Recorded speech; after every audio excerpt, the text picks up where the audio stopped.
We're live.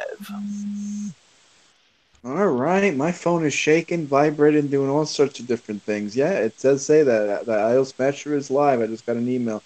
So Oh, welcome that's to another edition of the Orphans of Abraham. That's right, every Thursday night at 8 o'clock Eastern New York Standard Time.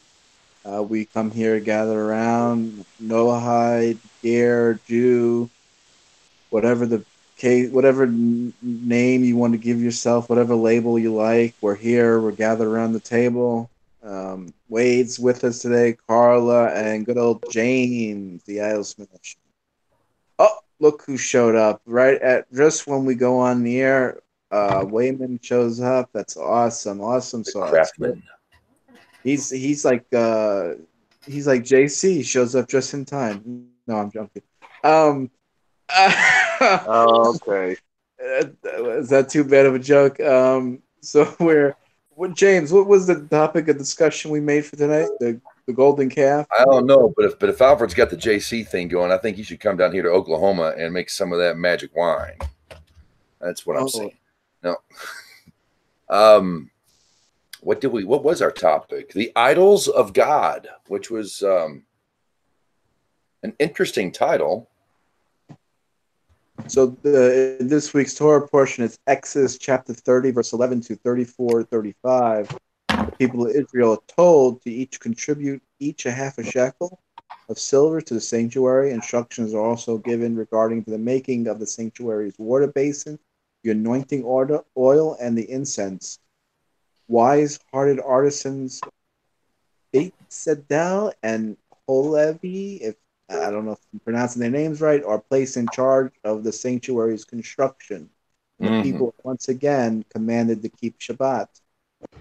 When Moses does not return when he's expected from Mount Sinai, the people make a golden calf and worship it. God promises to destroy the entire nation, but Moses intercedes on their behalf. Moses descends from the mountain carrying the tablets of testimony, engraved on them the Ten Commandments.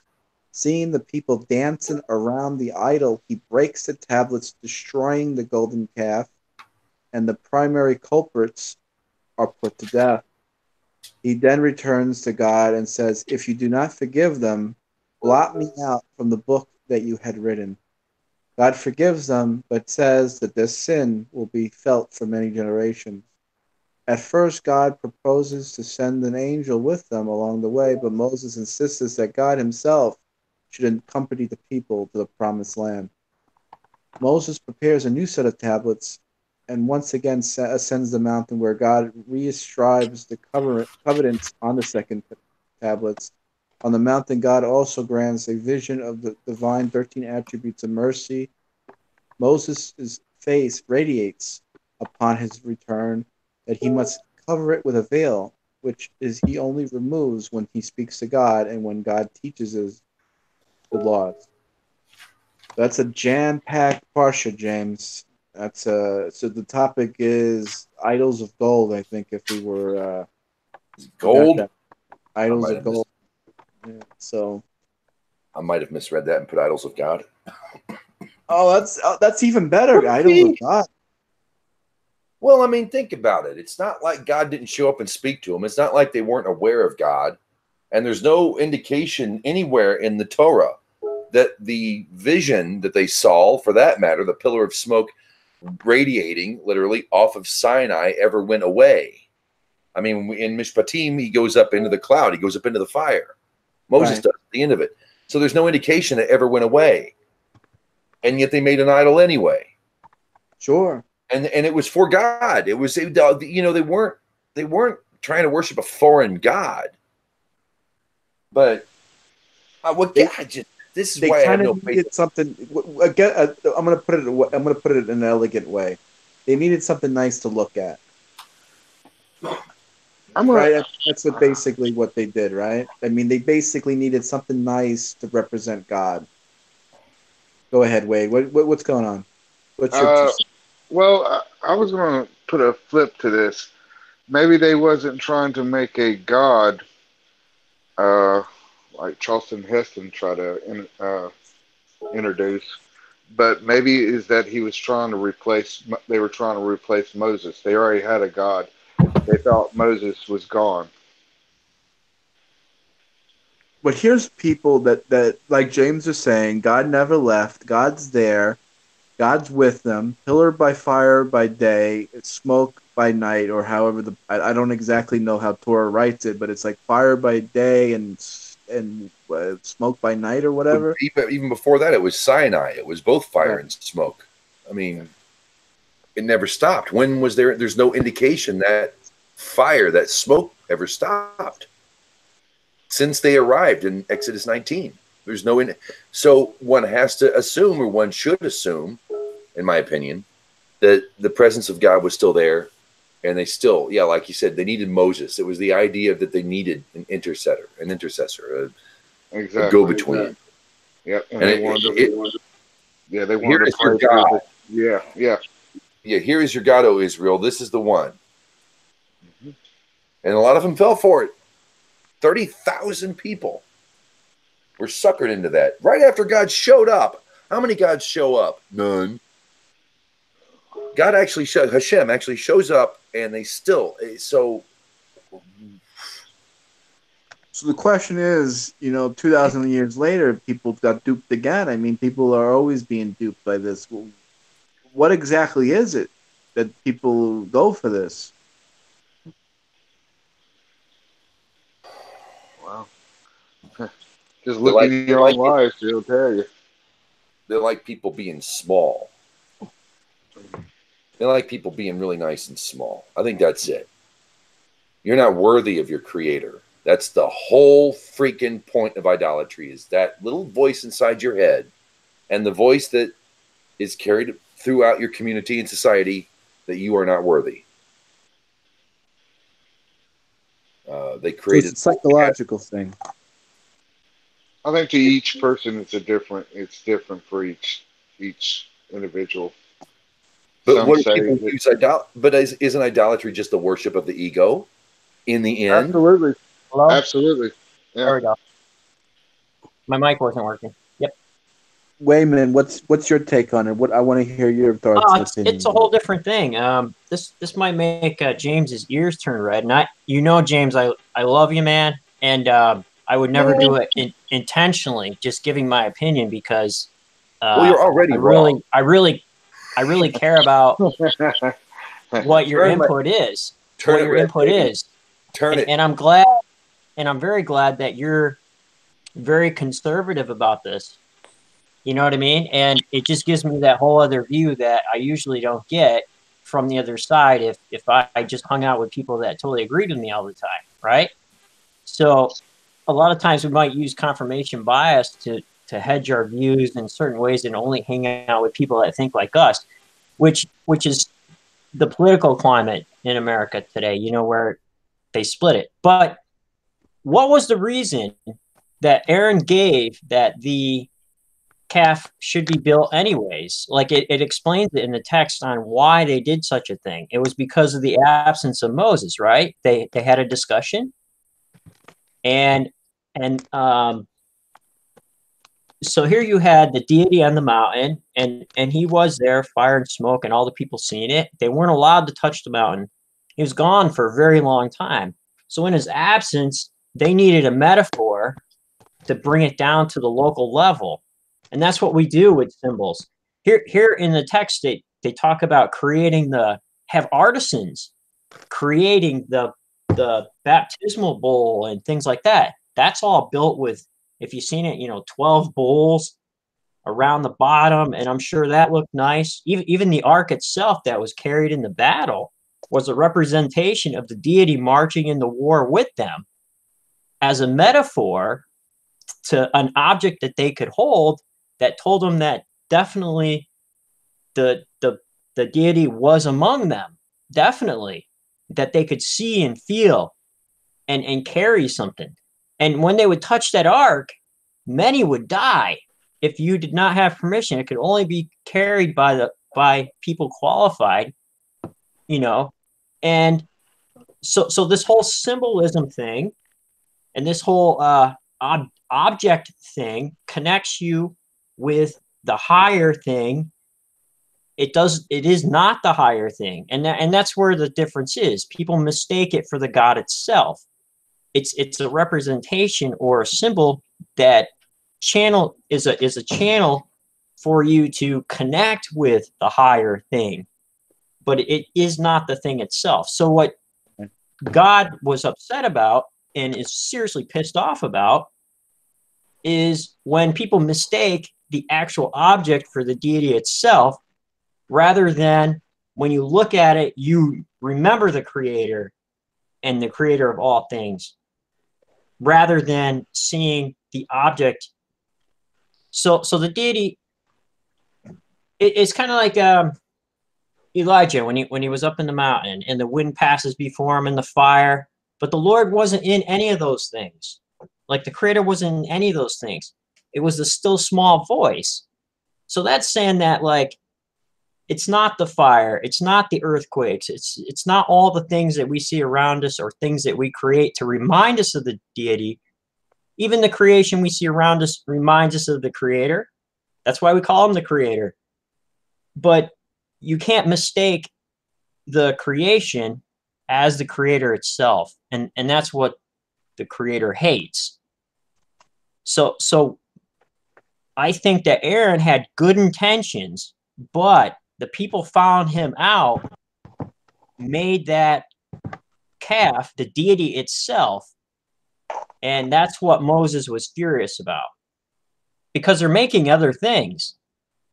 They're making other religious symbols, and it just got done talking about the basin that they made, and people had to donate to it. And they donated to this calf too. So they probably thought it was part of the process, but some among them didn't fully understand, It does seem kind of interesting there, Wayman. That's actually a good point you're bringing up. They're building a water basin to purify yourself. They're building the Ark of the Covenant. They're building all of these beautiful sanctuaries. And in the middle of that, they're also building a golden calf. It's sort of an interesting... I never really thought about that, actually. That's kind of funny. They're building along with the holy, God is telling them to build this holy place for him, because he's going to dwell there, and here are these articles that they have to produce, and then at the same time they're building a golden calf with it. It's like I never thought of that before. That's interesting.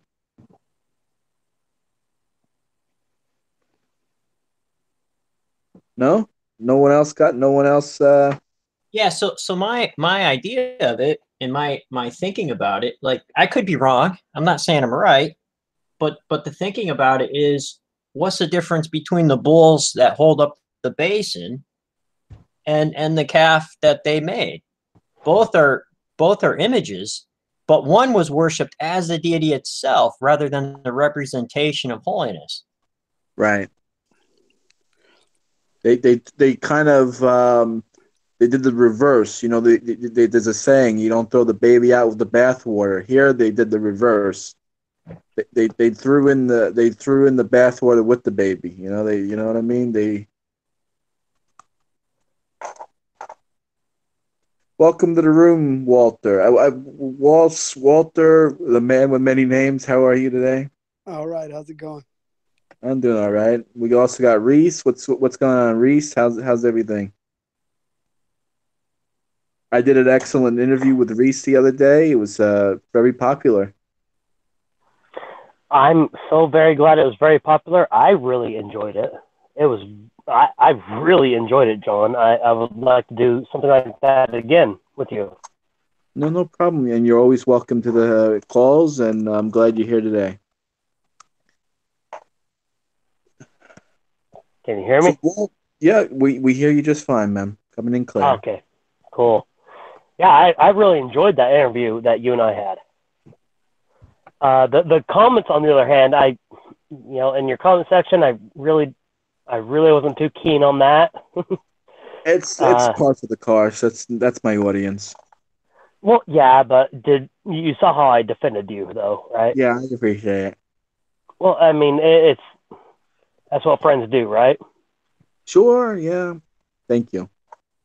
Well, it's no problem. It just bothers me. It's like we have a one-on-one discussion, and people they just have to throw their little hyperbole into stuff and try to ruin other people's days. It's like, Right. makes no sense to me. It makes no sense. It's like, if we can have an honest discussion about things, let's just have an honest discussion about things. But, Exactly. What was the interview about?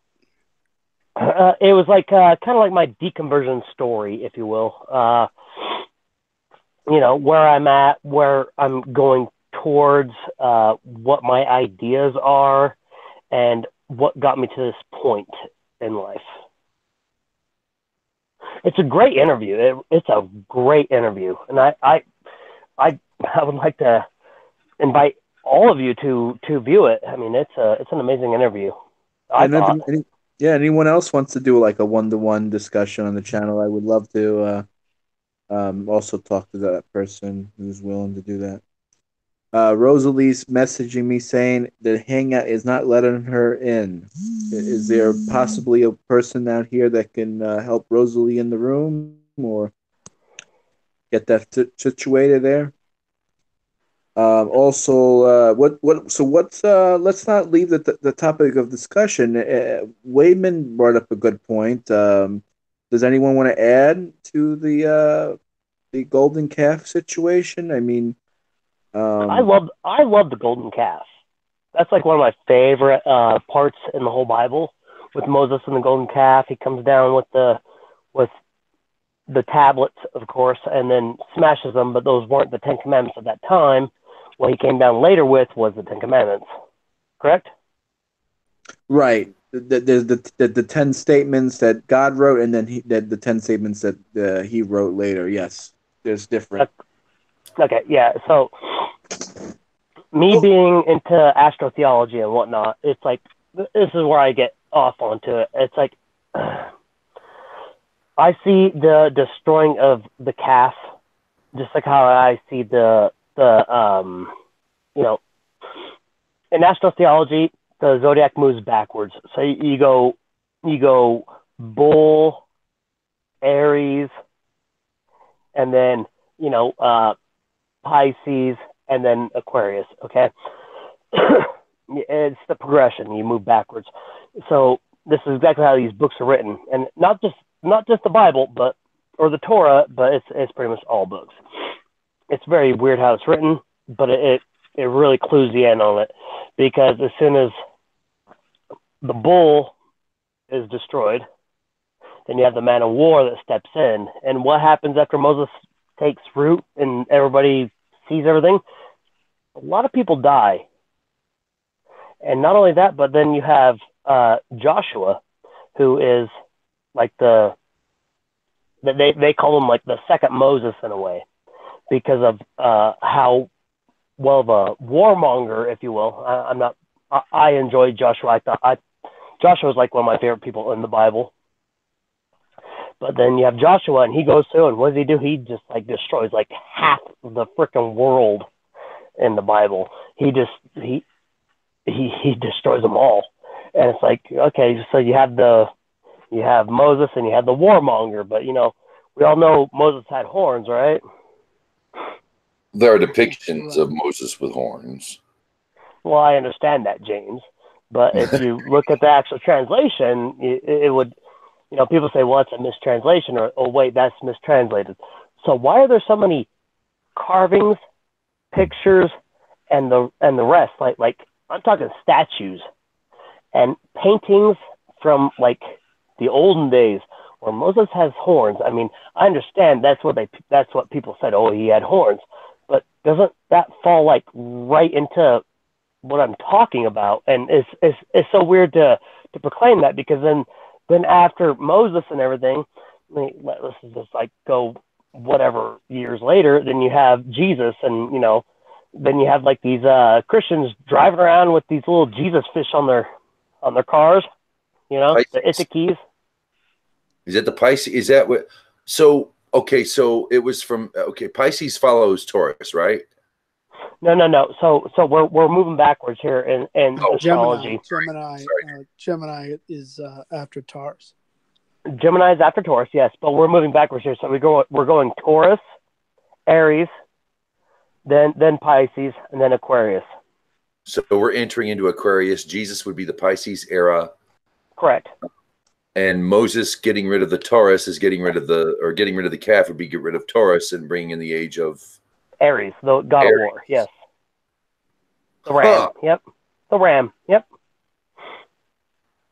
Interesting, isn't it? Well, I've heard this before. Zeitgeist. When Zeitgeist came out in 2005, I was just awestruck. Wait a minute. See, I knew some of it was full of shit because I knew that some of the stuff they were saying, it's like at the time I thought it was full of shit. But yeah, Zeitgeist actually came from the works. They got a lot of their research from the works of Gerald Macy, who was I actually had the collected works of Gerald Macy and read it, and I went to Egypt for a tour of the temples and all that, like as a Africana Studies program. And I came across, like doing research, Gerald Macy's work, because they based their Afrocentrism ideas off of Gerald Macy. But he was only an amateur Egyptologist. Like he wasn't, so a lot of people don't really understand where Zeitgeist got their information, because they didn't give very good sources. Later they had to come out because the public was like, oh, we want to see sources. But then I was like, oh, I read those books, read that book. But he did make some really good observations. Gerald Macy did make some really good observations, and I really enjoyed reading it. But, like, all that has moved forward now, because Gerald Macy was what, 1900s? Early 1900s. No idea. Go back over the calendar again, because I missed that part. Go back. You say starting from Taurus. Yes. Moses removes the Torah, and then what? The Taurus, and then you have the god of war, which is the Aries. So he has the ram horns, whatnot, and then from there it goes back into Pisces. That's the day of the fish, or the age of the fish. The fishes. So here's the thing. Known by the fishes, and his age is about to come, or the age that story marks. Yeah, it's age of Aquarius. We've all heard the song. Yeah. Anyways, with Zeitgeist, I've never seen the movie. This is all my independent research that I've done. I've never seen Zeitgeist. This is all like the stuff that I've came across in my studies, and like people don't think that I don't study that well. I study deep and I study hard, and not only that, I don't just go into the Bible. I go into mythology as well, and this is like being foretold in mythology as well.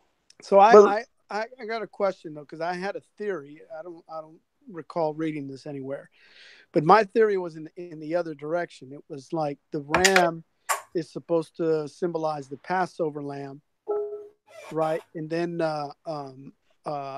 you go into Taurus when you got the sin of the golden calf, and then of course the 10 commandments are broken. But then Moses goes to the mountain and returns.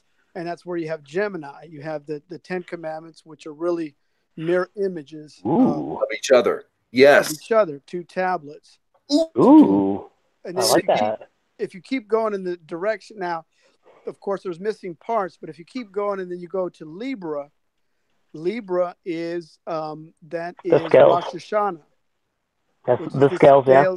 The scales of justice, right? Which is September, October, which is Rosh Hashanah, when God judges the whole world.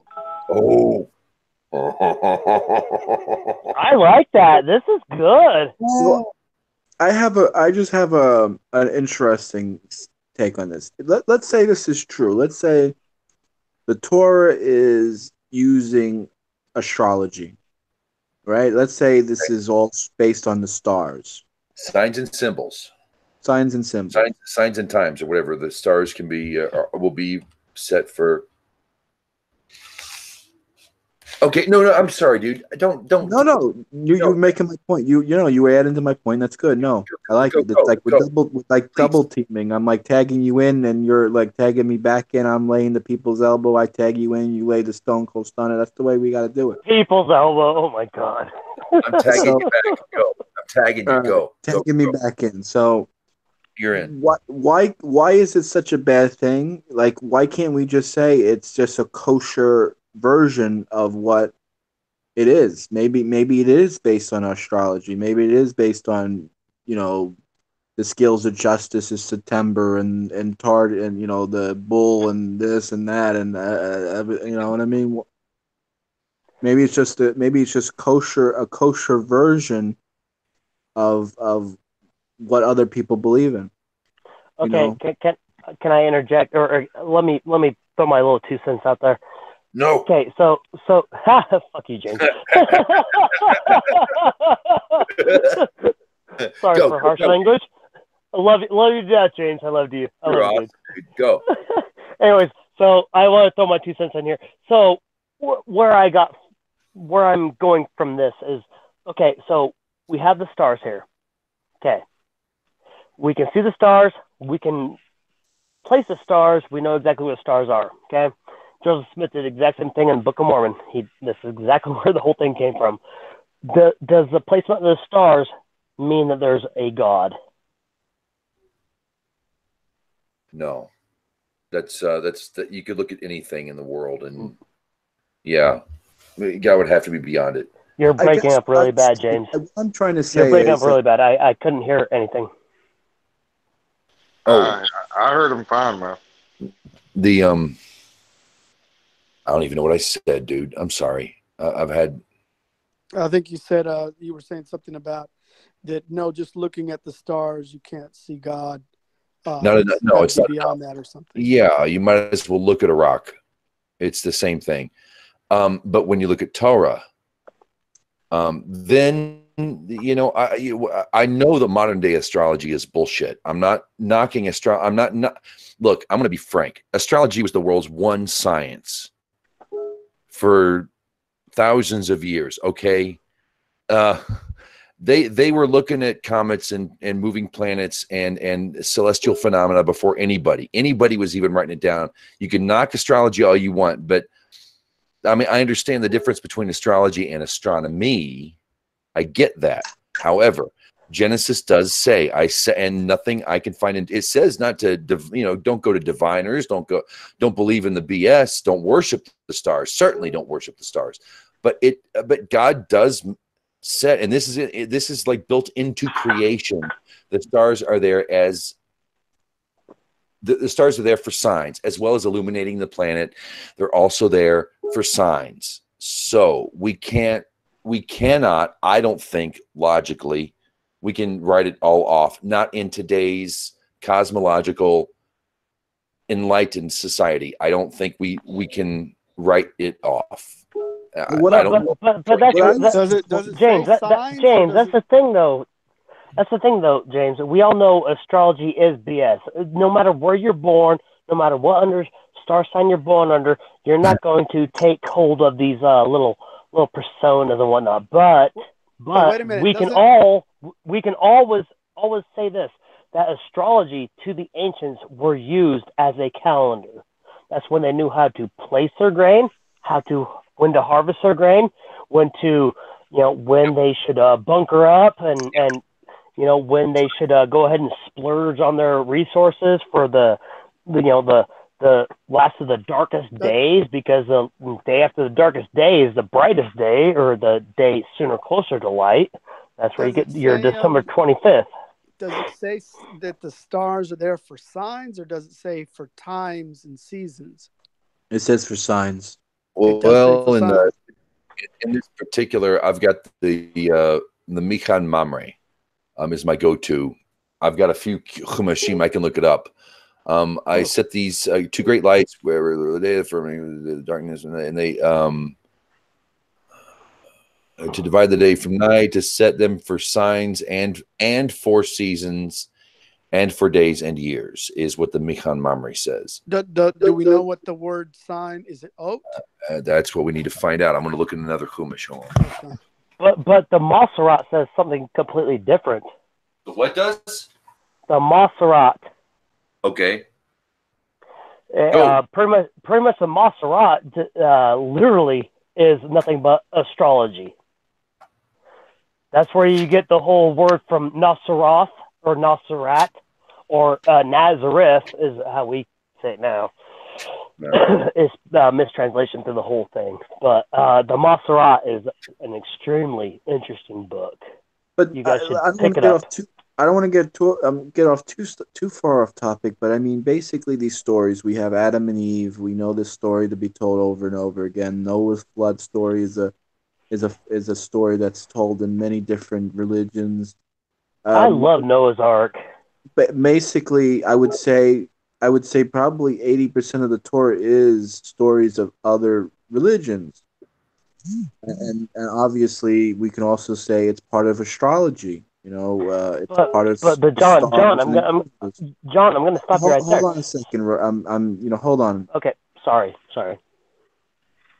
So my point was what I was trying to say earlier is why can't this be true, and why can't it be for the fact that we're trying to make it better, that we're making it a kosher version, a holy version, something that's going to sanctify our lives, something that's going to make our lives better, not just believe in the stars, and not just to believe in these things is just because it's a thing to believe in a religious sense, but actually put it into practicality, to use it, to implement it in an honest way, like how the scales of justice, like you were talking about, how the priests' garments had the Ummah and Thruma, and it would tell you right from wrong.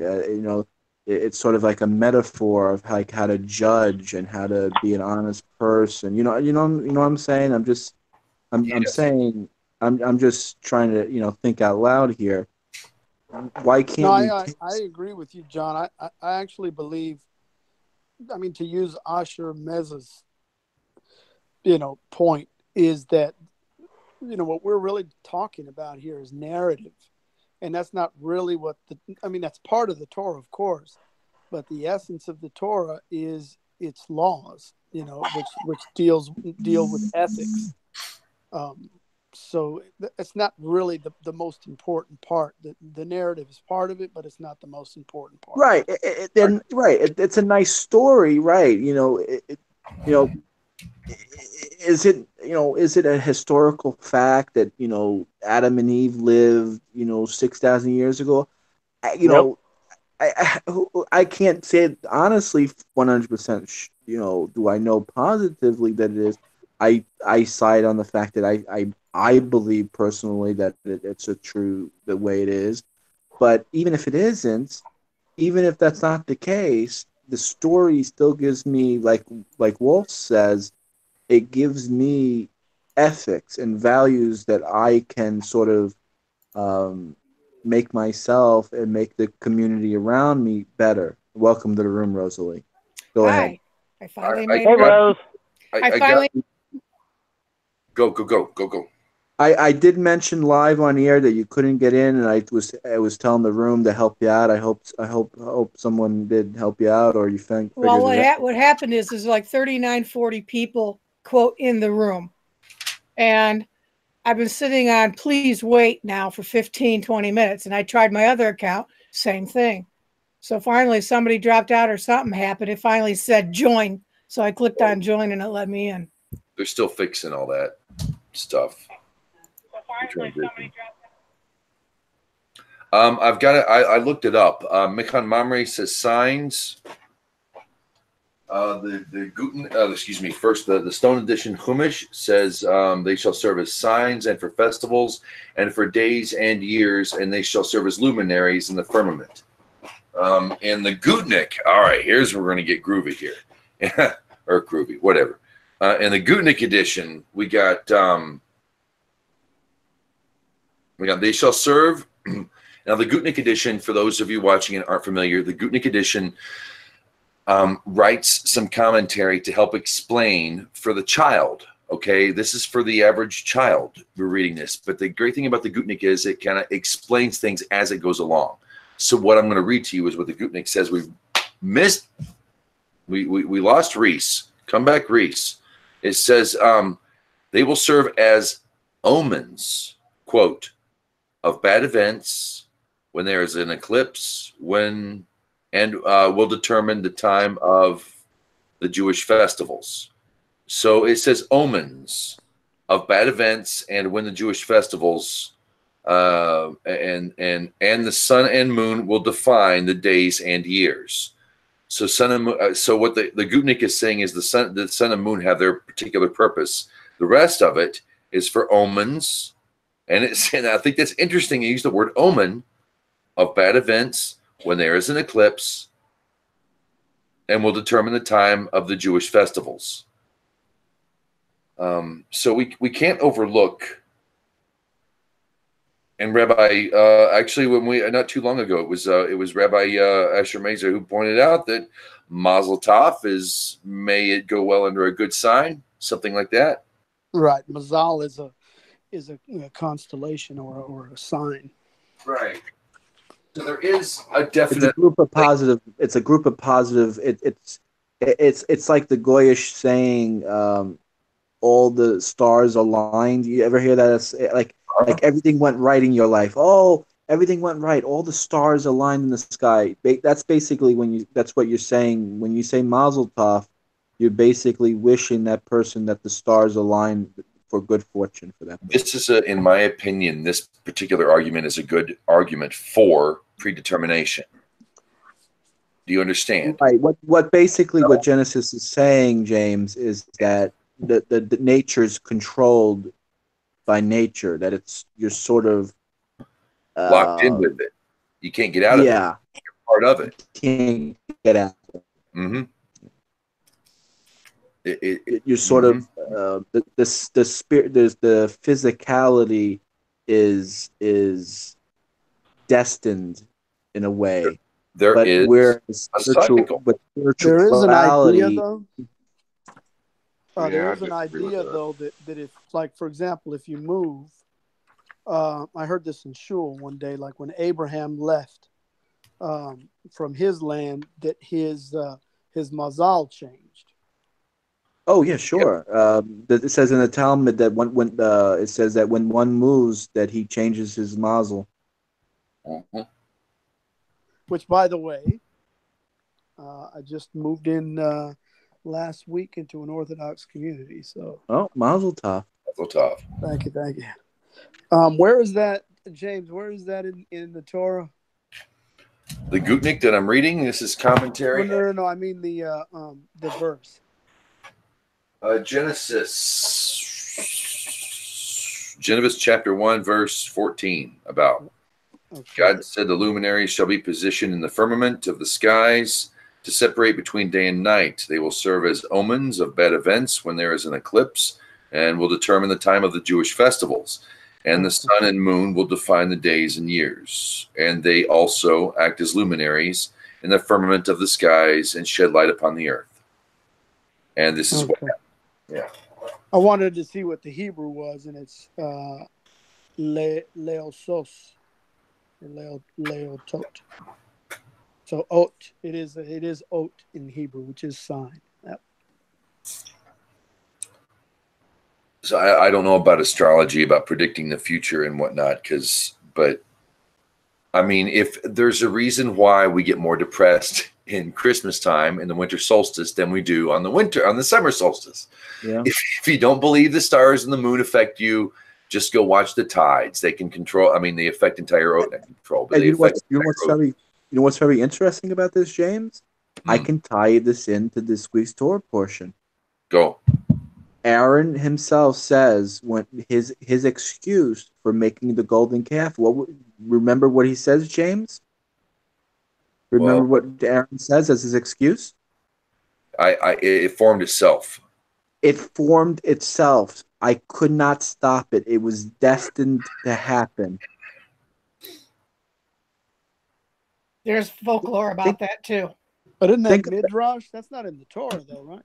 Yeah, that's Torah. No, that's Torah. Let me get the verse for you. Hang on a second.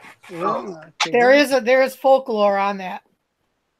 I mean, of course, the midrash expands. But okay, what am I looking for? I'm in the Parsha. Tekitha. Yeah. Chapter 34, I think it is. As James is looking up the Parsha, let's everyone comment, rate, and subscribe, and also check us out on Facebook, the Orphans of Abraham group, and Google Plus as it lasts. So James updated us before the show that Google Hangouts will stay. It's just the community will go. So we will continue to be here every Thursday night as long as there's a panel to be open and to be discussed, a topic to be discussed. We'll be here, and please tune in.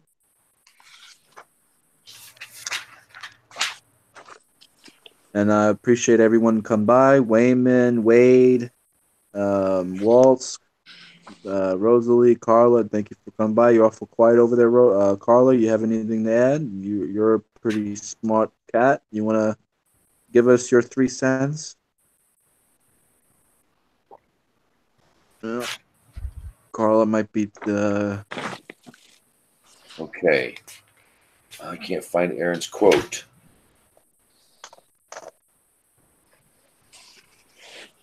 We gave you one task, James. Just one task. I'm looking too, by the way. Oh boy, we have a whole team of people. Here's what Aaron does, and here's the thing that I'm getting at in the Torah. Aaron, the first time, it says he fashioned it into a golden calf. He beat it with a hammer and fashioned it into a golden calf. It just so happened to be the Egyptian belief that the calf is the one who transmits your messages to the divine, to their gods. And then when Moses confronts him is when he says, right, he changes his story on the second time. Yeah. And and I've always wondered about this. Does Aaron lie? But there's no punishment for it. God doesn't mention it. So there's obviously more to the story. I have the folklore on that if you need it. Well, drop it, Rose. Don't have to ask for permission to drop us a little. Well, I was waiting for James to find it and make his point. Good luck is what I'm saying. Go for it, please. Okay, we heard it from a Sephardi rabbi. He said that back in the day, Moses was watching and the Egyptians were killing people, and he knew it was from God. And he said, "Why are you killing these babies? Because they're no good." Moses says, "Please let one live, and I'll take care of it." So he does. So when they were getting ready, eventually, so you go on, when they were getting ready to leave, Joseph was promised that his bones would be taken with him, and they were in the Nile River. So Moses fashioned a tag, not paper, but a metal kind of like coin kind of thing that said bull, because that was a sign of Joseph's tribe. And it said, I am God, rise, I am God, or something to that effect. So he threw it in the water. Up came Joseph's bones out of the river. They took them. What the people didn't know is apparently the little boy had gone and found that coin. So when they were collecting everything for the gold and everything from the wives and everything, that coin got tossed in, and that's how the golden calf came about, because it was a holy thing that in order to get Joseph out of the river, it got tossed into the molten gold, and a calf appears. And that's why it spoke, "I am God." Well, I found it. But that's the folklore behind it that I was told. How was Uncle Mike's class tonight, Rosalie? It was good. It was on Jesus. Oh, wow. Nice. For those who don't know, we are competing with Uncle Mike. He, to be honest with you, he runs a better show than I do. I gotta be honest. You know, I was just a few minutes, but I couldn't get in for this whole time. So, yeah. But I didn't get that from him. I found out what Aaron says. Where is it? Okay, we're in Exodus 32, 3. Pardon me, 4. Exodus 32, 4. I'm in the stone at the moment. He took it from their hands and bound it up in a cloth and fashioned it into a golden calf. Backstory in 3, the entire people removed gold rings that were in their ears and brought them to Aaron.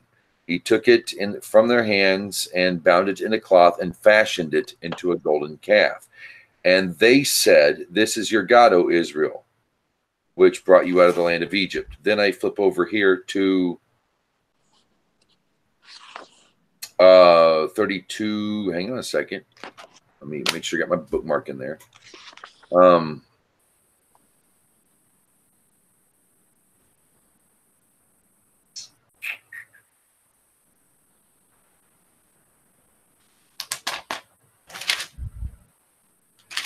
Hang on a minute. It basically says, "And out comes a calf." Hang on a second. Hang on. I'm hanging on by the edge of my seat here, James. You got us all in suspense.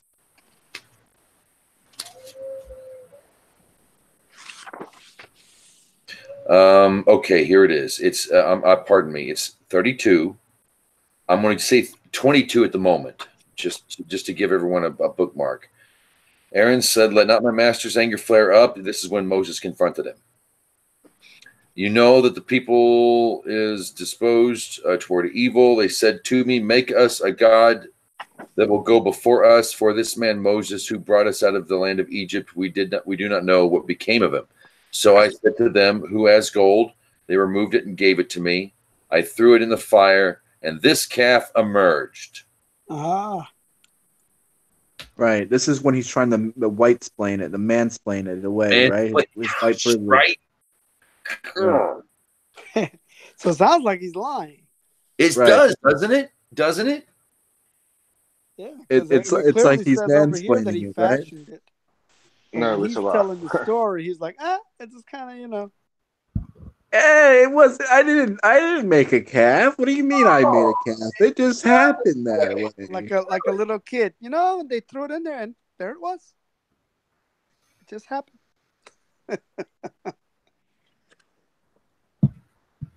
That's Cohen privilege, we call that, that's what happens, It's Cohen-splaining.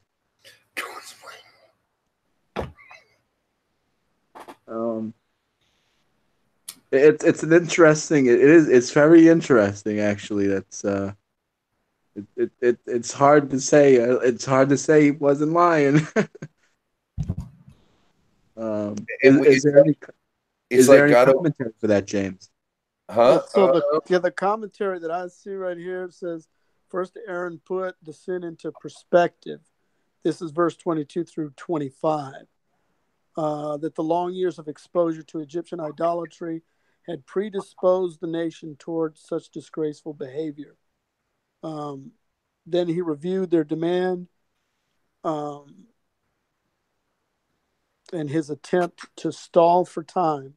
Although Aaron did not wish to describe the catalog of sins that ensued, Moses had already seen enough. Aaron had exposed the shame of the people, for not only the sinners were at fault, but those whose failure to respond and made it possible. This revealed I don't know what that word is, ignominy of the nation, for they had been disloyal to God. But that doesn't really, I guess he was kind of saying what you were saying, John, that it was kind of inevitable, like it's fate, because of their experience. I don't think that, I'm not so sure if that's based on the Mazal, but based on their experience in Egypt. But the commentary is basically saying it was sort of like it's like weaning someone who's a heavy drug, someone who's heavy into drugs. You sort of kind of have to, lightly wean them off little by little. You gotta, sort of give them a different drug that's not as powerful. You know what I mean? It's like sort of like So this was like a relapse. It's like a relapse, but it wasn't as like Aaron wasn't. He was giving them like a lesser dose of the stronger stuff. Gotcha. Like methadone to heroin. Right. He was giving them the methadone. Yeah. It will be a festival to the Lord, is what he says. Okay, we'll do this, but we'll do it in worship to God, to try to soften the blow, I guess. Right. Right. It's instead of calling, right. It's like instead of calling him JC, we'll call him Yeshua. It's sort of like we make it, we make it nicer. We make it a little. Yep. So, I apologize to the people who are watching. I don't mean to be so hard on the Christians. Sometimes sometimes I joke around. I get a lot of hate. Some people send me emails and they say, "Why are you so hard on the Christians?" Sometimes I like to joke around. What can I say? If believe it or not, American Christians are the Jews' best friends, and it doesn't go unnoticed. But if you're going to be one of us, we get to razz you a bit. Well, not to be fair though, James. They're only pro-Jew only because they believe JC's coming back in a couple of days and they're going to kill all the Jews. So it's not like they're our best friends or anything like that. You know what I'm saying? Well, they do preserve 144 of us. So some of us are okay. Well, God bless them. God bless those. Bless their heart. That's 144,000. Mm-hmm. Well, I don't think that's a monolithic statement, though. There are some that believe that that the Jews are going to be killed, but others believe, at least the Christian group that I was involved with before I started my whole conversion thing, they believed that that Jews would just recognize Yaska when he comes back. Right, exactly. Like, right. He's your Messiah. Don't you realize that, Walls? Why don't you believe in your Messiah? How are you so blind? Right. I don't know. I got these scales. I just can't. For whatever reason, I can't. Those reptile scales that that. What are you, a green or a gray? What are you, a green or a gray, Walt? I'm gray. Oh, okay. Yeah, 50 Shades. Nice. Yeah, that was pretty nice. I'll give you that one. That's good. Yeah, but as far as we're gonna give Christians hell. They give us plenty. I get hell from my family. They're not watching, so I can say it. I get hell, and they'll tag me in something. Well, what do you think of this, James? Really? They try. And as much as he wants to say. And there's this thing that you're grafted into Israel because you're a Christian. It's not, well, Israel doesn't think so. So what does your belief matter? I don't even want to go there. I don't want to go there. He's been good lately. He hasn't been tagging me. I appreciate it because I'm very honest and I'm very open, and he's kin. So I'm not going to lie to him. I'm going to be straight, and that bugs him sometimes. Yeah, be careful what you ask for. I posted on my Facebook page. I said, it's funny when a Christian screws up. The Christians are quick to go, "Oh, well, he's not a true Christian. No true Christian would have done that. He doesn't know. He didn't act as a that he's not. But when a Jew fucks up, holy shit, yeah, they killed Jesus. They deserve it. Yeah, they deserve all the bombs. Yeah, hell with Jews. Oh yeah, it goes on to a whole. They're lizards like David Icke, lizards zipped up inside of skin suits. They're aliens. That's how bad it gets. Yeah. What does it even mean? He's not a real Christian, Or what my favorite thing is I'm new in my walk with Christ. I'm a baby. I'm a baby. Oh well, I'm not fully walking with God right now. I'm just a baby in my faith. What the fuck does that mean? I'm a baby in my faith. I don't know what that means. James, please. No clue. No clue. It's something they were probably taught. Something they were taught. Hey, come on to God, just like the little children. Is that what it's from? I'm sorry, y'all. I see it as another demeaning way to demean human population.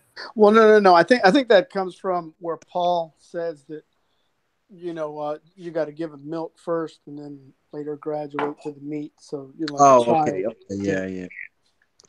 It's a knowledge thing. Absolutely. But see, the thing is they push the saving thing to keep them from going to hell. So all they get is the basis of turn or burn.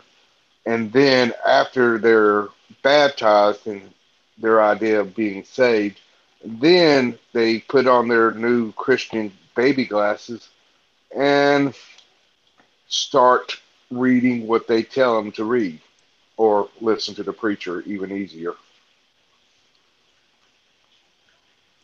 Right. You know, I get a lot of comments on my video channel. You know, it's funny you brought that up, Wade. I'm a rabbi worshiper. You ever get that one? I'm a rabbi worshiper. But Not me. isn't that what they do by But past? Aren't the Christian really a rabbi worshiper? I mean, wasn't yeah, like Jesus just a yeah, like somebody told me when I was first getting into the whole thing. He's like, what I fear about you is that you worship Jews. I'm like, I worship Jews.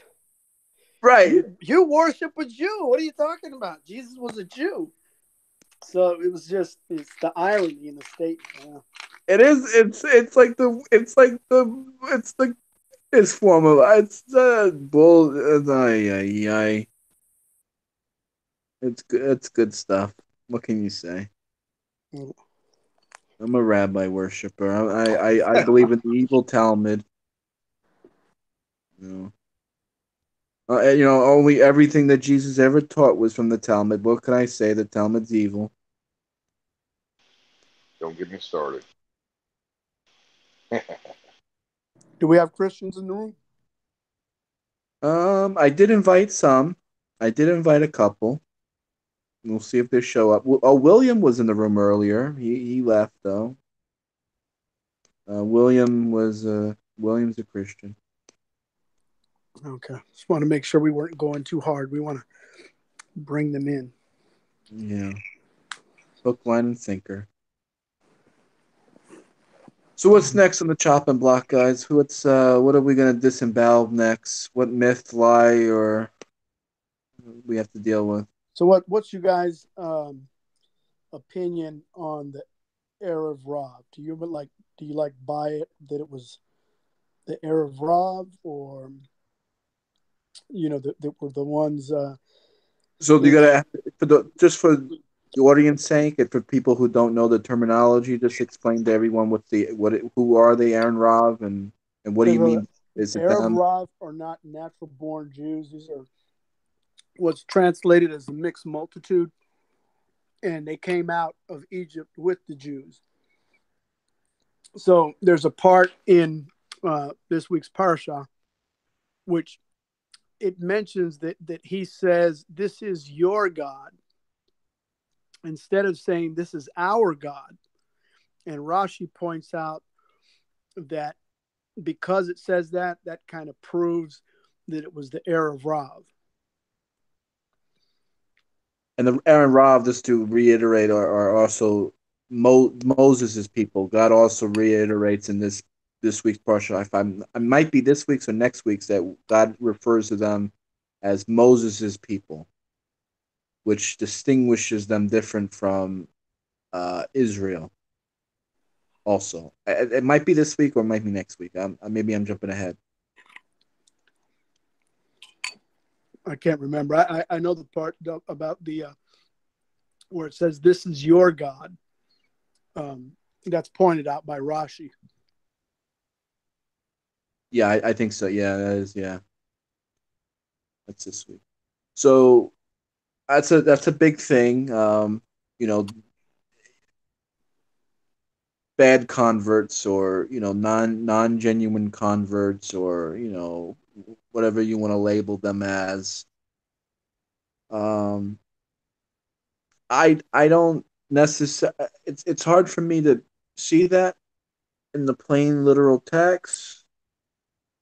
I mean, that's kind of like this. That's kind of like the shtick nowadays. Is the kind of we kind of go with that. It's the Aaron Rav's fault for everything. There. The only reason that I see a problem is that not a total problem, right? I can agree that that's a possibility, but let me give you an example. When Well, you I do, mean, it's a possibility though, Walsh, but God doesn't act like that's a possibility. I mean, according to the story, God continues as if it's all of their fault. You can sort of make the argument, okay, if it was the Aaron Rav, then why did God oh, insist that all exactly, of yeah, them? no, I agree there. I mean, as far as Rashi pointing out that they're saying this statement about this is your God versus saying this is our God, right? There's two problems with that. Number one, that if it was the heir of Rav, why wouldn't the heir of Rav say this is our God? You know, why would they tell the Jews, unless I'm misunderstanding what Rashi said? But the other problem that I see with it, I was reading a book on body language, and they were talking about things like that, how when you're guilty and you're trying to you try to distance yourself, right? Like when Bill Clinton said, I did not have sex, he doesn't say Monica Lewinsky. He says, I did not have sex with that woman. Like, he couldn't even bring himself to say the word. And then he catches himself because, you know, they study all of this stuff. So he's like, I did not have sex with that woman. And then he goes, Monica Lewinsky. And they were saying that just by him saying that woman, it shows that he's trying to distance himself from the crime. So that could be another possibility, that the reason that they're saying that is they kind of don't want to take responsibility. But that's why I don't think Rashi he's trying to force, you know, the text to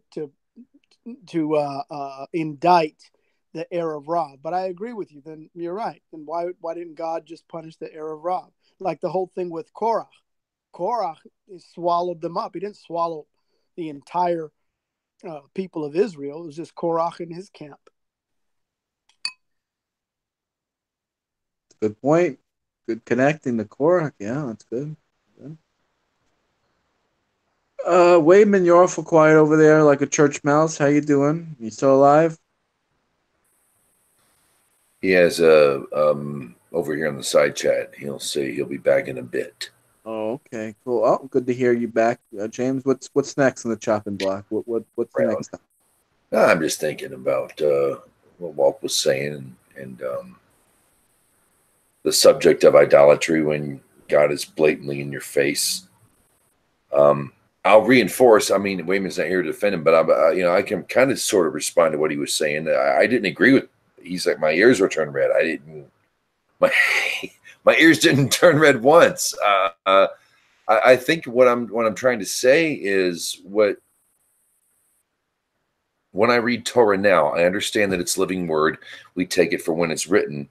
However, when I read the golden calf, I see the shame. I see the shame that is perpetuated throughout Western society, and in Eastern as well. They just have a whole different way of doing it, of belittling and dehumanizing the human being. It's a great tactic. It's been done for thousands of years by smarter people than us. I'll tell you that. This is not the first time. It's nothing new. But we devalue ourselves. We devalue our own species, and that's, I think, comes from that thing about us comes from the same core that might have led some of those in Israel at the time to build the golden calf. That you're not worthy. Moses was going to die. Okay. He was not going to live forever. If you can't hack Moses, taking off to talk to God, the guy who showed up and who created you and proved it to you. Okay. If the idea is we need something more in our lives. We need something to, and the whole point of Judaism now in the 21st century, looking back, is the absolute eradication of that. Nowadays, God-fearers, be they Christian, Muslim, or Jewish, for the most part, are going to reject the idolatry thing. They're not going to even think twice about it. In this day and age, if God showed up at Sinai and we all saw the words he spoke, and he's still there, we wouldn't dare think of a golden calf. It just wouldn't work. I mean, you know, that kind of thinking doesn't work on us. So while at the time we might sympathize, in the modern day when I see them doing it, my thoughts are, what are you effing stupid? That's my, you know, there's no excuse. There's no excuse. I don't think we can make an excuse. I don't think there's an excuse. We can make it blah, blah, blah. I think Aaron was making an excuse at the time. He was doing his best to keep things together. I'm not going to fault him, even if he did give Moses a half-truth. I'm not going to fault him for that, for the task he had. But nowadays, it should be blatantly obvious. It's a crap excuse. It always was a crap excuse. There's no reason for it, ever, ever. Isn't that the reason why, though, he wasn't, you know, allowed to enter in? Moshe? No, Aaron. For participating in making the golden calf. Enter into what? Into the land of Israel. I know he was noticed for it. I never I never thought of him not going into the land because of it. I've never thought of that. What was the reason that well, at least, I don't know if the Torah says it, but I don't think the Torah says it, but isn't that the way, John, that we understand it? Is John in the room? Yeah, I always understood it as that's the reason why he couldn't get to Israel, yeah. Makes sense. Never heard it. He wasn't allowed in because he struck the rock, and Miriam couldn't get in because of her Gossiping. Lashon Hara, yeah. And Moses having a hand, or Aaron having a hand in, and yet he was the first priest. I look at this. When I see this, I look back to Genesis and I see Eve making a blasphemous statement, and it's never brought up once, not by God, not by Scripture. What did she say? Well, she said the serpent said, "I hear that you can't eat any of these trees in the garden." And her reply was, "We cannot eat of the tree of knowledge of good and evil. We can't even touch it." Well, God never said don't touch it. Not once, not in any scripture I've seen. And her saying that is blasphemy. Well, the thing is that's where there's a question. From what I've read, the question is they don't know whether Adam was the one that actually told her that, because she was created after. Yeah. And God gave him the commandment, not her. So where did she get the commandment? Yeah. There's a theory that there's an opinion that Adam. Yeah. There's also an opinion that Adam and Eve were together at the time that God spoke that and they were told together at the same time. Either way, she spoke blasphemy. She was never confronted or condemned for it. There was no justice for it. There was no harm, no foul on her part. She didn't know better, is one. Now, if she did know while she was part of Adam, she either forgot or she was trying to, either way, it's blasphemy. God never said that. Not in Genesis, not in Bereshit, not in this scripture. She added that, but it's an unspoken thing. So when I see Aaron, given the task he had with this rabble, which is what most of them were, let's just face facts, he did the best he could. And he might not have given the full truth to Moshe, but, and maybe, and of course, Eve, while she's not confronted for it directly, she still paid a price. Aaron would still pay a price, but it's not confronted upon Aaron, I could find, as to why he changed his tune or why he would say what he did to Moses. It's like, give me a break. Are you kidding me? I was a slave a few months ago. I'm not a prophet speaker. It was easy with Pharaoh, but this lot. You know, he had 3 million people there. You know, it's interesting that you bring up Genesis because at least my opinion is it seems like God loved them so much. It's almost like it was hard for him to punish them like directly. Like the serpent gets punished directly. You know, there's always brought up the fact that he never asked the serpent, well, why did you do it? You know, he asked Adam and Eve, but he doesn't ask the serpent. He just immediately curses them, right? But Adam, he doesn't even really curse Adam directly. He's like, because you've done this, cursed is the ground. Like he can't even bring himself to. So, you know, perhaps maybe it was out of God's mercy. Just I like that. That's neat. He didn't curse Adam. I mean, yeah. He's like, because he done this, you know, and he curses that. Doesn't he curse the serpent? He's like, you'll be the lowest of the animal or something like that. He changes the nature of the serpent. Exactly. Yeah. Where once he was the most crafty, and now he'll have to eat dirt.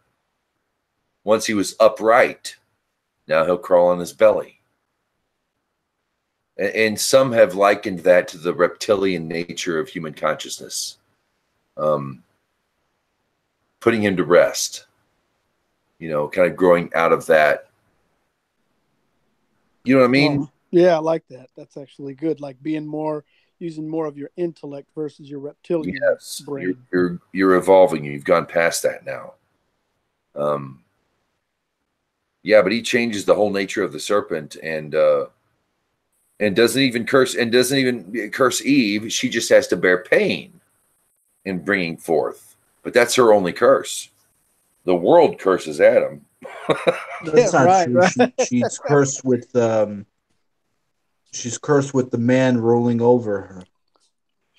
Oh yeah, that's true. She had more of an independent role before that.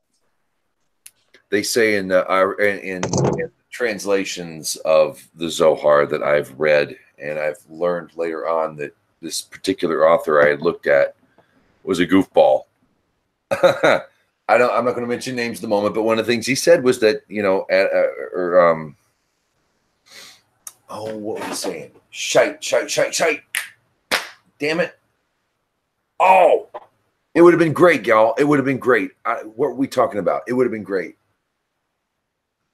It was about Eve and Lilith, the whole Lilith thing. Oh yeah, Lilith would not let Adam be on top. That was the whole thing with Lilith. One of the great complaints of Adam is that she had to be on top. That linked in with something y'all were talking about. Somehow, I don't remember. I've had beer. Forgive me. Something about tonight? Something we spoke about y'all tonight? Just said, yeah, it was something y'all spoke about. Lilith being on top. I think you were saying something, John, about God. Adam rolling over. Right. Who roll over? Rover roll over? Adam ruling over the woman. Yeah. So I think if I'm not mistaken, isn't there supposed to be 9 curses for each? Like Adam has 9 curses, the woman has 9 curses, and the serpent has 9 curses. Ooh, I haven't heard that. You have to look in the commentary. Huh. But I want to know more about what you were thinking. You said, James, I said that the man shall rule over the woman. And what did that have to do with the Lilith? Oh, because Lilith didn't want to be on top. Oh, because Lilith wanted to be on top. Oh, I get it now. The wife's at work. It's okay. No, that's the first thing that came to my mind. It was one of the great complaints of Adam to God was that this woman won't even let me have a good, she won't let me grab a hold of her, I can't, and Eve was a bit more accommodating. The whole thing about Judaism, though, I don't care what anybody says. It puts women on top. It really does. It in so many ways, the women get off easier in court. They have less laws. They have, they've got it easy. I don't mean easy. I know it's not easy, ladies. I'm not trying to belittle. I'm just saying. The rabbis were feminists. Between, you think, I wonder, the rabbis would have to be feminists. No, women never had it so good as in a Jewish community. When you look at the times they've lived for the past 3,000. So I learned recently that in a ketubah, for example. Hold on a second. Back up. We got a new face in the room. We got Yana here. I just want Shalom, Yana. Hello. How you doing? Doing good. Thank you. Welcome to the room. Thanks. How did you find the link? How did you get in? Facebook. Oh, yeah. Excellent. Yeah. Well, good to have you here. Thank you so much. Are you a Noahide gear or a Jew? Noahide, but I don't really believe in it. I would love to do like the conversion, but it's just not happening with me because I have 2 kids, and the Orthodox community, they don't really consider me as an ideal candidate, and since that's their loss, not yours. That's right. Yeah. So as far as I know, welcome. I don't want to get too personal. Why wouldn't they consider you an ideal candidate? Because of divorce, the person with 2 kids is like I don't know, it's not the one they're looking for. Because I was looking at the website, official one that is recognized by the state of Israel, and there is like one recognized place here in Montreal, and they have like a long like description of what you should do, like where you should live, like what kind of like profile they're looking for to deal with, and I'm not really in this kind of profile. So yeah, my option is whether conservative or reform, but I don't know. I just wanted to be like closer to authenticity, and yeah. The list, you know what, that website is incorrect right off the beginning, and I'll tell you why. If their list of telling you what to do didn't start off with Torah and doing what it says, they were wrong from the beginning. Yeah, it's like getting into the university. Like first we're gonna go through the like checklist, and then we'll deal Yeah. So are you trying to move to Israel? Is that why you? No, I was just looking for something like authentic, like something like that. It's like initial. So I felt like that Orthodox movement is the like most focused like on the Torah, like all the things and I was trying to get a hold of few rabbis, and they were like, okay, no, thank you.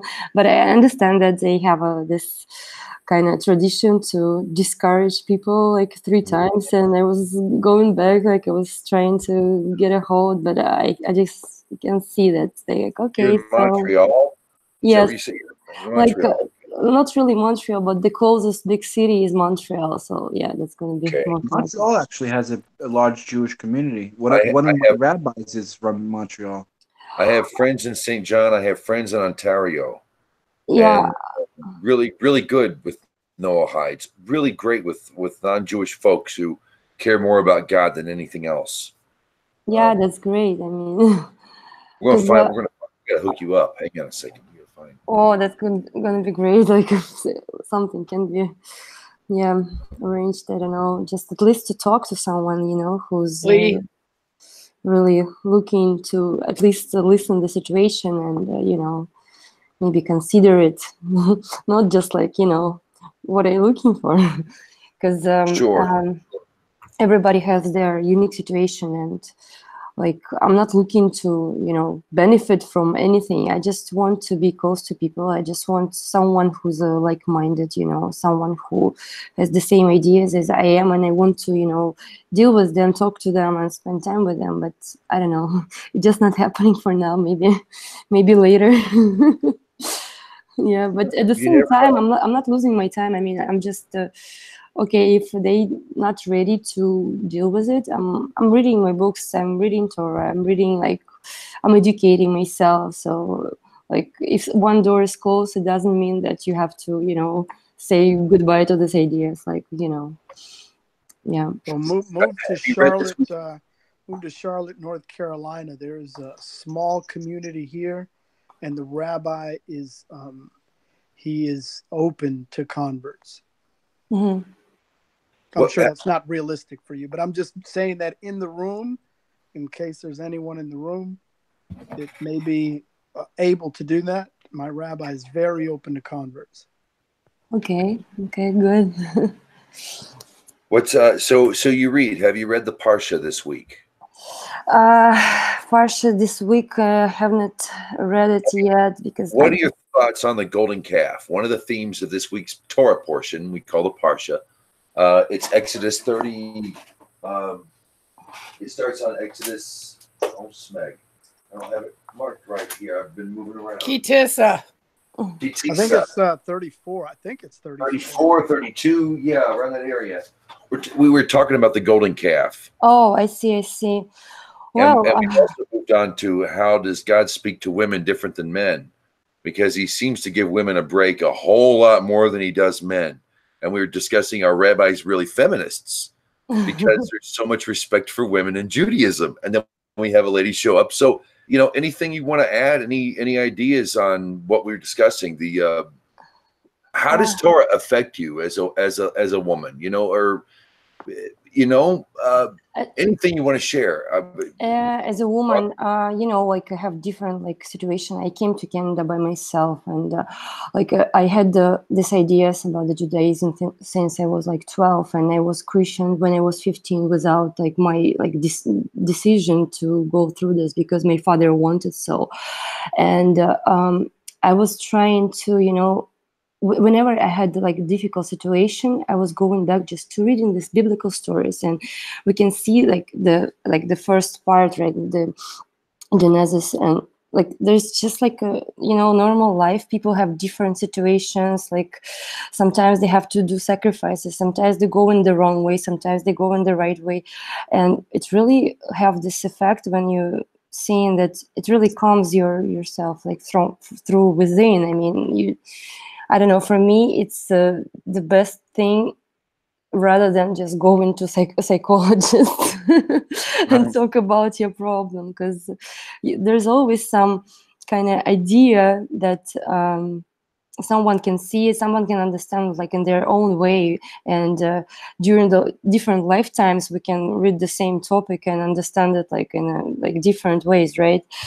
According to our experience. So I don't know, like, because for me now, I have 2 kids, and I understand even if I'll go through this like giyur, like a conversion process, they won't be automatically included, and I really am trying to encourage them to, you know, like to tell them about the traditions, to tell them about like Shabbat, that like Friday, like you know, people getting together, like have a rest, they have food on the table. We're not getting crazy about this, like, you know, cell phones and iPads and stuff. We just put it on the side, and like we have to, you know, it's a time we can spend like to better understand each other, like what has happened during the week. Like we can talk, and they are very small. I mean, like they're like just 4 years old for the boy and 2.5 years old for the girl, but they understand it like, oh, like the end of the week, like it's a fun time. Mommy finally found some time for us, you know.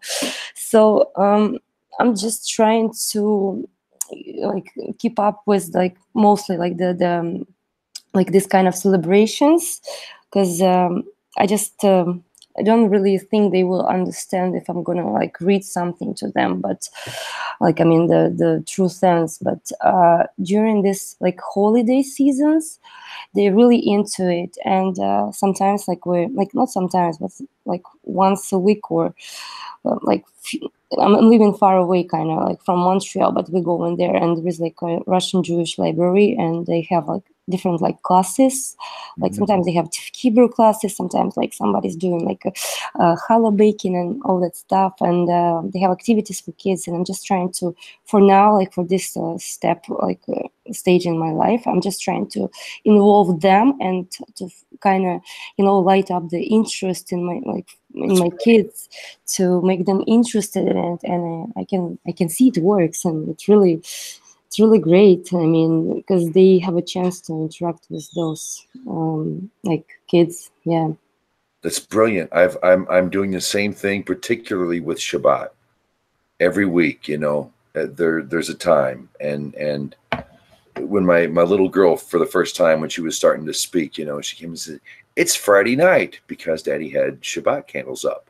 My wife is a Christian, you know, pseudo Christian. But every Friday night, that is so important. They know, and you know, my girls are going to grow up and be whatever they're going to be. They're going to choose their own life. You know, I can do the best I can, but they're going to remember Daddy. They're going to remember in their hearts when they grew up, Friday night was special. And no matter what religion, Islam, Christianity comes to them, they're going to remember that Mom and Dad, you know, took the time to have a meal and light candles and have a night off to be with the family. And I really, really, really believe that when you do that, just that cycle that flows with the day built into creation, when you follow that cycle, I really believe, even for non-Jews like us, I'm not Jewish myself. I'm garish. I really honestly believe that's going to benefit our children. oh, that's true, that's true, for sure. Yeah. So like that's the reason why I'm trying to keep up with the things and just to show this side, which is more like in a more understandable way for them. I mean, absolutely. You know, my rabbi, one of our regulars, one of my you know, my friend who went rabbi, so I could say my rabbi because I've attended his classes, but he's my friend too. Gavriel Kostanov. You know, he's of Ashkenazim. Kostanov, you know, sounds like a Polish or like European origin. Yeah, da. Yeah, da. Yeah, he's definitely, from his family. His dad's from Russia. He got out when he could. Yeah, I wish he was here. And you can go to his YouTube page. Is he under Rabbi Kostanov? What is he, y'all? Come on, help me out. Rabbi Kostanov, yeah, on YouTube. Rabbi Kostanov, Kostonav, Kostanov. Okay, he's a great guy. He's one of the better historians I know personally, and he's really great. He's probably the greatest, one of the greatest guys I know. Don't let him tell you I told you this, but friend him or go to his channel. If you want to get to know him, he comes here to the Nexus on Facebook. There's the Orphans of Avraham. You can go there and get to know him there. But he's a great guy. He knows Russian. His dad's Russian. He gets it. And he's a rabbi and lives in Israel. He's got smicha and the whole 9 yards. He's the man. Great guy. If you get a chance, because I know the accent. I thought I'd throw that out there. Anyway, I want to shut up now. Anybody else want to talk now before I make a complete and total butt of myself? Somebody speak. Somebody. I will just get back in a second because my kid is just woke up and like I'm still trying to. Yeah, I will be back. Sorry. Got you.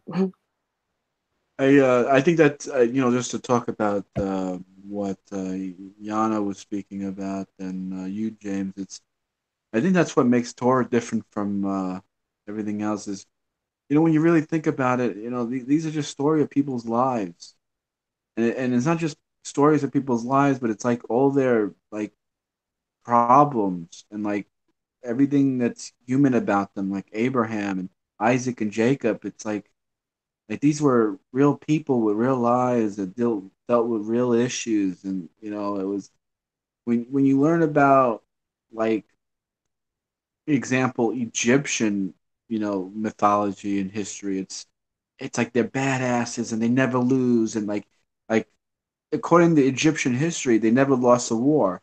They won every war they ever fought. So you know right there it's bullshit.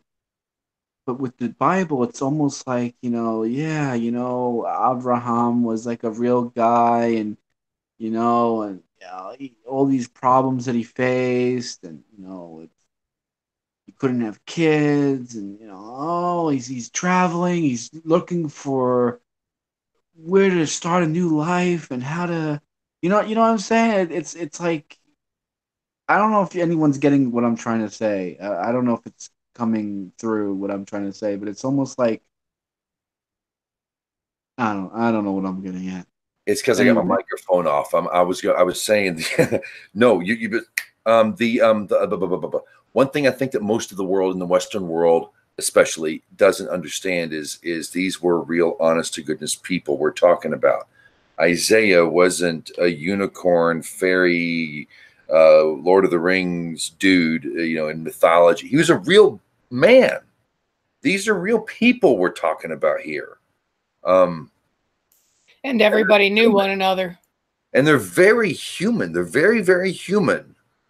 They're not this, these aren't lofty. I mean, I'm not saying Moses isn't lofty, but even Moses screwed up. Yeah, I heard Rabbi Jonathan Halevi was mentioning that, how unfortunately sometimes in Judaism they turn these Abraham and Jacob, they turn them into superheroes. He says we need to get back to telling people that these are members of our family, these are real people. Because then right, that you can aspire to that. Because if you think, well, I could never be like JC. I'm not going to ever be able to walk on water. I'm never going to be able to be, you know what I mean? But you can be Moses. Yes, sir. Yeah. I'm becoming Jonah. I think John's proving I'm Jonah. John, so James, I'm supposed to be back in the saddle after a couple of weeks. You suck. I hate you. I love you. All right. I don't want to go to Nineveh. Damn it. I really don't. Yeah. Just when you thought you were out. Just when you thought you were out, they pull you back. I can't handle this shit. Why? Okay, I can't deal with these Ninevites. I don't care how the story ends. I know how the story ends. I still don't want to go. Yeah.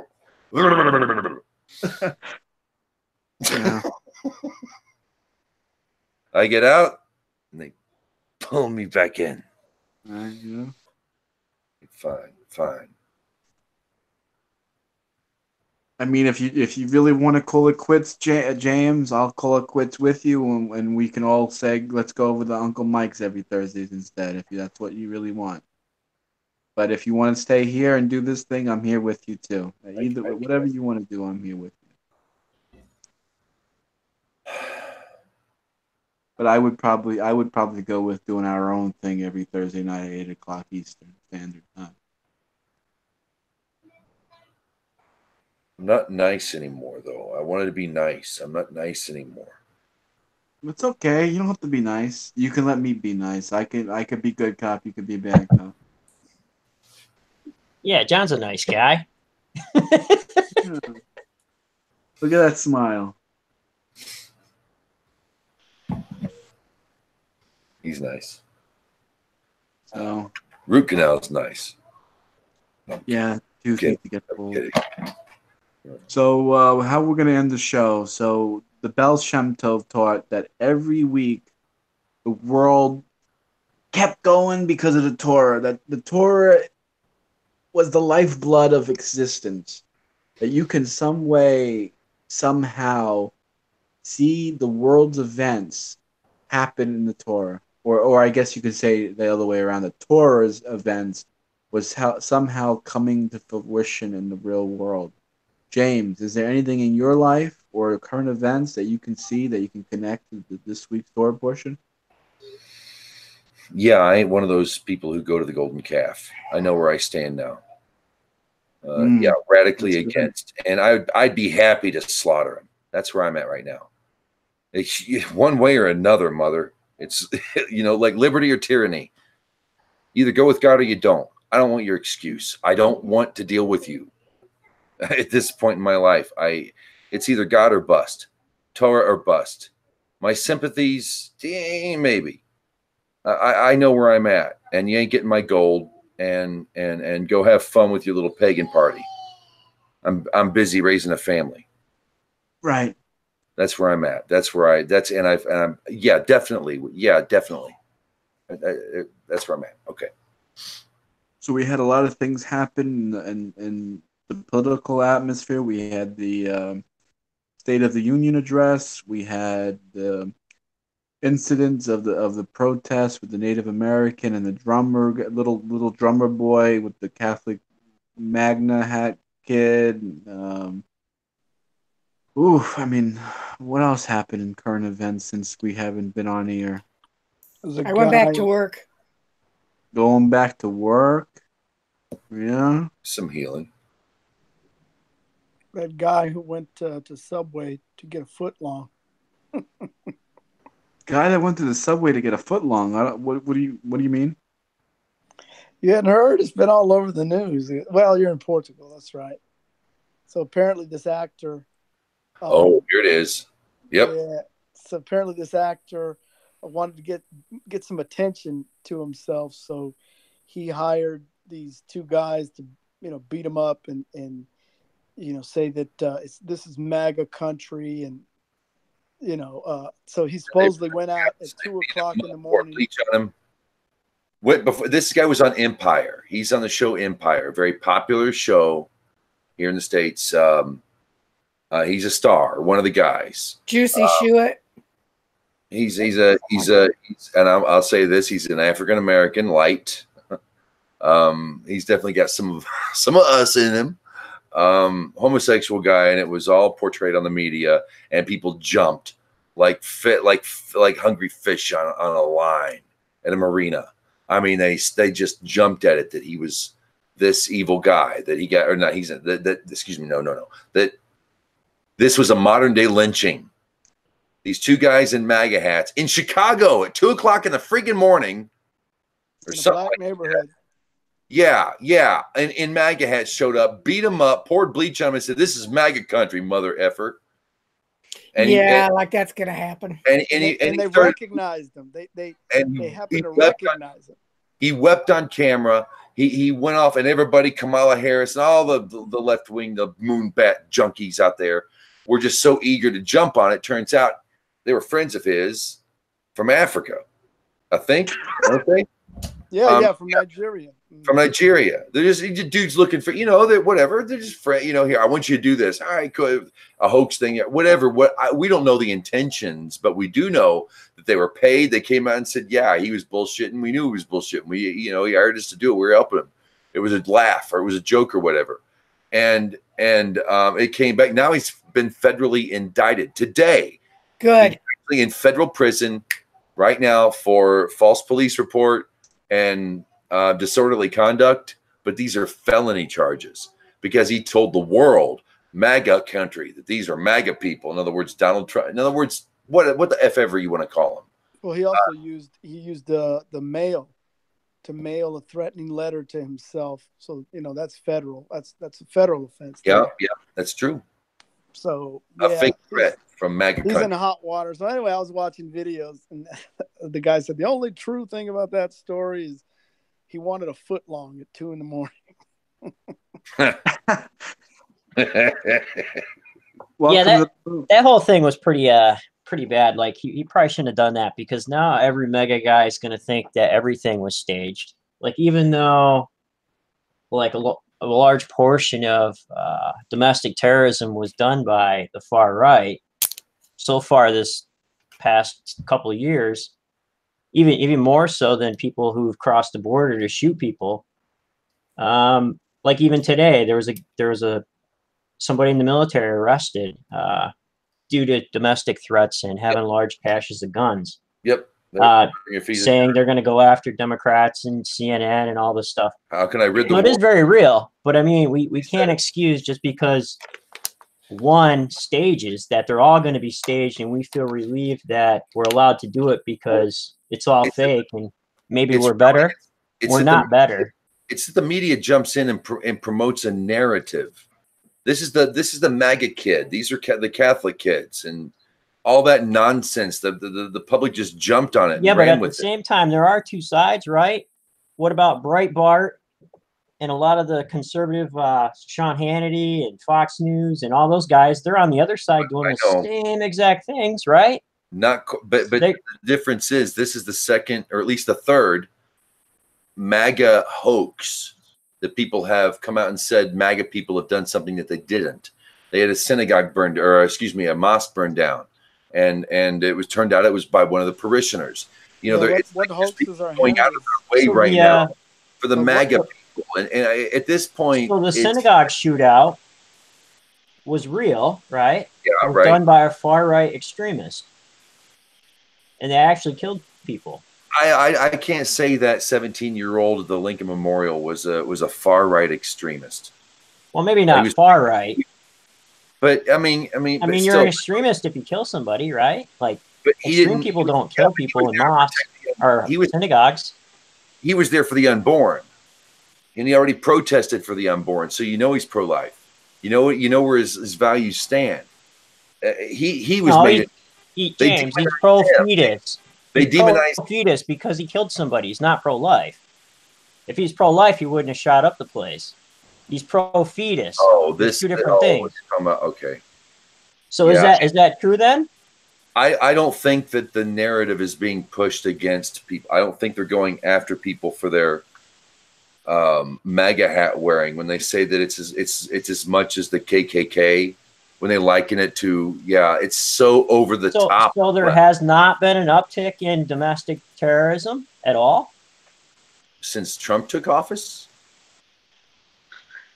The only has there been? I don't know about domestic. I don't know. I haven't looked at the numbers. Well, I don't know about domestic terrorism, but Ben Shapiro today released that there has been an uptick in anti-Semitic attacks. Well, that's okay, all right. But as far as I think he was saying, but it's been trending for a while, though. What's that? That's been trending for a while. It will. I think he was speaking specifically about in the U.S. And he said that gays apparently are getting attacked too, but Jews more so. Yeah, so it's everybody that's not like us. I think like it's easier to say and to pull like confirmation bias on things we want to hear. And like I was saying way earlier at the beginning of the show, being in our own groups, listening to our own people and confirming what we always believed about the other. Like I hope I try not to do that. That's why I hang out with you guys and them. But it's pretty amazing that like our views of extremism are much different, yet people are doing the same things to each other.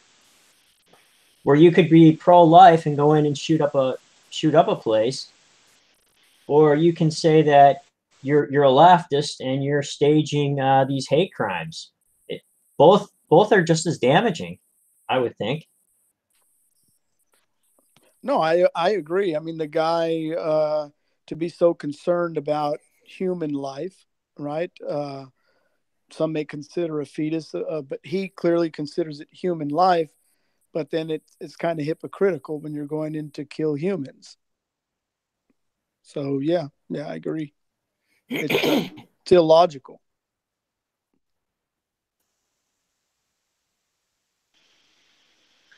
Yeah, well, just so I didn't mention that to start a fight or to get anyway. I guess we're gonna keep talking. I guess like I just made it to like bring up a point and to like think about a bit more than like we have, all of us. All right, like, Wade was gonna chime in for a second. What's going on, Wade? Yeah, go ahead. Oh, I thought it was their show. I'm sorry. Hey, come on, brother. What do you got, man? I was just gonna say, you know how that guy did the fake hanging thing, that they had also a lady with a Arab or whatever Muslim with her wrap. And it was found out later that people with mega hats attacked her and tore the wrap off her head. and she finally confessed that it was like on a subway or something, and it was all a lie, a lie. So yeah, it's getting it's getting bad. It's so bad that they feel that I guess it's just like anything else. If you demonize something bad enough that they feel that lying or doing whatever is okay. And that's what they did with the Jews. That's what they did with the blacks. That's what they did with anyone, the rich and the poor. You demonize someone bad enough that you feel that it's okay, Right. So there you go. I want to give All right. a shout out, a hello to Country Brad. Thank you for coming to the show. We got two new faces today, James. So this is why you got to do the weekly hangout, man. We got two newcomers. Brad, Courtney's been here before. Oh, Courtney Brad. I'm sorry, Courtney Brad. I'm trying to read here at the middle of the night. Here it's 3:06 for me. Oh, That's okay. how are you? You have been here before. Yeah. Probably my second, maybe third time, I believe. All right. Are you a Noahide? No, I'm more like a Hebrew rooter. A Hebrew rooter. What does that mean? You like the? I see a picture of garden. You like the garden or Hebrew roots? Is that like a garden? No, actually, no, I'm an herbalist, so that's why that's up there. But no, it just basically means that I'm Torah observant, but I believe that Yeshua is Messiah. Oh, okay. I got Yeah, you. I remember. Yeah, I remember. Awkward. Yeah. Was all right. Okay. So, but are you a ethnic Jew or are you just a Christian? Were you born Christian? I don't know if I have any Jewish blood at all. So yeah, just I guess a quick backstory on me is I was born Christian, raised Christian, realized that there was a lot of fallacies within the Christian church. Oh my gosh, that's been probably 8 years now or more. At that point, I started kind of testing what everyone was saying, doctrines of the church, and eventually it led me to question other things. And one of the main things was obviously the Trinity. So I questioned that, realized the fallacy within that. And from there, I just started realizing, oh, okay, so some of the things that the church teaches is not necessarily biblical. And so that led me to a path of Hebrew roots, and here I am today. So you want Christianity to have more of a Jewish foundation? That's what basically Hebrew roots mean. I believe that Christianity, in its purest form, was Jewish. I don't think the Christian. Right. Yeah, I mean, Jesus and his followers were Jewish. They kept Shabbos. They kept kosher. They believed in one God. Right. Yeah. So would you consider yourself Messianic? So if that's the case, then why don't you just do what they do and just why are you claiming that Yeshua is Hamashiach? I mean, why? That doesn't. I mean, to me, you know what I'm saying? It doesn't. Are you asking why do I think he is Mashiach? Why don't you just do what they did and then just start keeping kosher, keeping Shabbos, and be Jewish? Why accept? Dude, I am Torah observant. Well, did you halakhically convert to Judaism? No, I have not. So how can you say your Hebrew roots then? Because I don't know who's on the little idol smasher. I don't know if he's talking to me in the chat. No, I'm the guy. No. Now he's making fun of me. That's an inside joke, and that's why I put it on the side chat. Okay. I'm sorry, I wasn't sure if I was supposed to address that or. No, he's picking on me. Shalom, I love you. I'll shut up and don't mind me. Okay. I'm sorry, I don't know what I was saying. I'm the black-hatted. I'm a Hasidic Jew. I'm the guy with the black hat. Yeah. Okay. So what was your question again? I'm sorry. It just doesn't make sense. I guess I just don't understand the logic behind your religion. It's don't you think to order to be really Hebrew roots would be to convert to Judaism and to be like Jesus Christ and his followers and do what they did? Well, see, that's where the conversion process, I have a little bit of, I guess you would say, issues with. But so I guess my religion would be that I believe that the Tanakh is true, but I also believe that the New Testament is true. And the fallacies that I'm referencing are not the New Testament, but they are the, church doctrine in general, just things that are not biblical, that you can literally open up the New Testament and go, where is that at? And your pastor goes, well, we just don't do it. Or that's for the Jews, think those statements, we keep 9 out of the 10 commands. Forget the 4th one. We don't do it. We don't have to do it. That's for the Jews. Things like that. That's where I started to see fallacy. And it's like, you're literally just going against what the Bible says because you don't want to do it. And so you want to do what the Bible says, though. You want to follow God's commandments as the best of your ability you possibly can, right?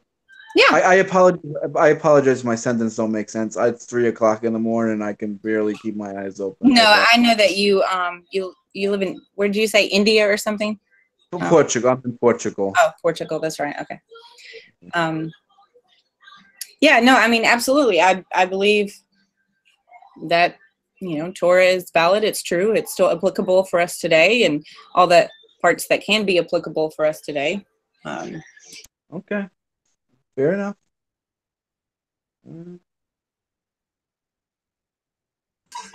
To me, it doesn't, I guess I don't quite get it. I guess when I was a Christian and I kind of had that thought in my head that I wanted to be Hebrew roots, I ended up converted into Hasidic Judaism because I thought that was Hebrew roots. So I don't know.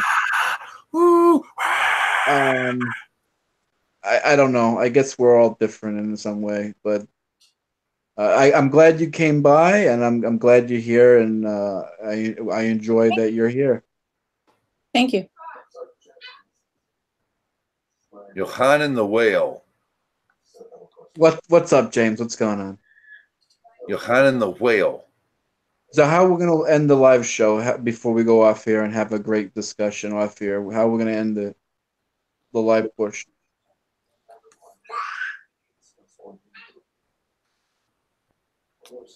The suckers are going to be caught. I like that about God. When it comes to the golden calf, those participated got what was coming to them. And I really like that about the Lord. I really do. I like that the God of Avraham gets things done and sets an example. You can take that spiritually or whatever. It's like the Johnny Cash. You can run on for the long time, but the Lord gonna cut you down. Right? The Johnny Cash song. You can run on for a long time. All right, ladies and gentlemen. James, last words. Come on, wrap it up. I got to get some sleep. Shabbat shalom. Shabbat shalom. I'll second that. Shalom. All right, Shalom. All right, have fun off here, all right? Shabbat shalom. Shabbat shalom. We're gonna stay open. Just we're gonna hit that off the air button. We get dancing girls coming in. Shabbat shalom. Nice. Shabbat shalom.